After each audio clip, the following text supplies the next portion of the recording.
A spherical capacitor has an inner sphere of radius 12 centimeter and outer sphere of radius 13 centimeter. The outer sphere is earthed and the inner sphere is given a charge this. Space is filled with this और हमें find करना है. तो देखो जो outer radius है that is 13 centimetre. Inner radius इसको convert कर सकते हैं 13 into 10 raise to the power minus 2 metre. Inner radius 12 centimetre that is 12 into 10 raise to the power minus 2 metre. और इसके बीच में एक डायरेक्ट्रिक कांस्टेंट भरा है रिलेटिव परमिटिविटी जिसे कहते हैं दैट इज 32. इसको चार्ज दिया गया 2.5 माइक्रोकूलम. तो हमें बताना है सबसे पहले कि कैपेसिटेंस क्या है, उसके बाद पोटेंशियल ऑफ दिस सिस्टम यानी इनर स्फीयर का पोटेंशियल बताना है, और तीसरा एक और स्फीयर है जिसका रेडियस 12 है तो उसका कैपेसिटेंस फाइंड करना है और कंपेयर करना है इसके साथ में. चलो वन बाय वन निकालते हैं. सबसे पहले जो स्फेरिकल कैपेसिटर होता है उसका कैपेसिटेंस 4 पाई एप्सिलॉन नॉट. अगर एक मटेरियल है तो ये भी आ जाता है साथ में R1 R2 upon R1 minus R2. ये सारी वैल्यूज पुट करेंगे. देखो 4 पाई एप्सिलॉन नॉट होता है 1 upon 9 into 10 to the power 9. Understand भाई. जब ये खुद नीचे होता है तो ये ऊपर होता है. अब ये ऊपर है तो ये नीचे है. अब ये है 32 R1 इंटू R2 13 12 अपॉन इनको माइनस करना है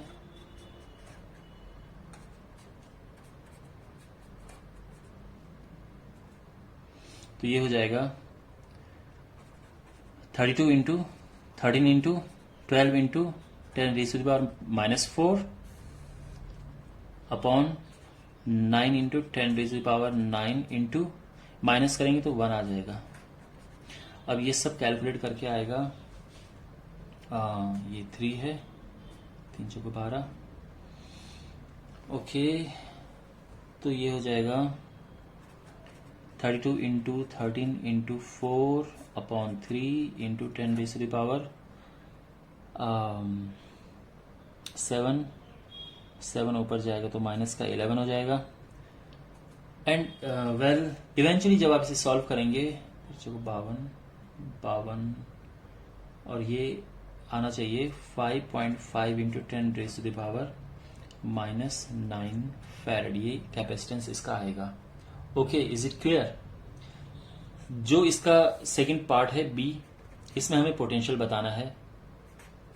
तो आप जानते हैं कि Q होता है CV, तो V हो जाएगा Q upon C 2.5 into 10 to the power minus 6 and C is 5.5 into 10 to the power minus 9. अब हमने इसे डिवाइड करना है तो ये आ जाएगा 0.45 इंटू 10 टू द पावर 3 और जो हो जाएगा 4.5 into 10 to the power 2 volt. अब इसके बाद ये है कि एक स्फीयर है जिसका रेडियस 12 है. इसका कैपेसिटेंस क्या होगा. तो देखो सिंपल स्फीयर का कैपेसिटेंस होता है 4 pi epsilon naught into radius. तो ये हो जाएगा 1 upon 9 into 10 to the power 9 into जो इसका रेडियस है 12 सेंटीमीटर है. जब हम ये सॉल्व करेंगे तो ये आएगा 1.33 into 10 raise to the power minus 11 farad. अब क्वेश्चन अब ये बोल रहे हैं कि इन दोनों में इतना अंतर कैसे है, ये ऐसा और इसमें क्या डिफरेंस है. तो यहां पे एक्सप्लेनेशन हम यही देंगे कि जो ये स्फीयर होता है इसमें एक पॉजिटिवली चार्ज होता है, दूसरा अर्थिंग होती है दूसरा. लेकिन इसमें ऐसा नहीं है, इसमें कोई अर्थिंग नहीं है. ये केवल हमने इसको चार्ज दे दिया है बस.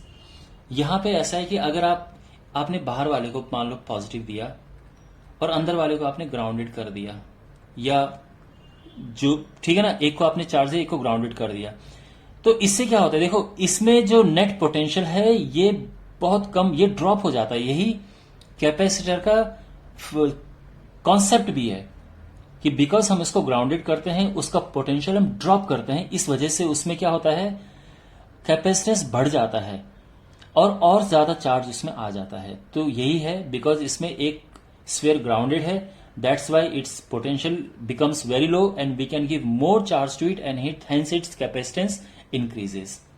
ये है दोनों में difference. Clear? Okay, see in the next video.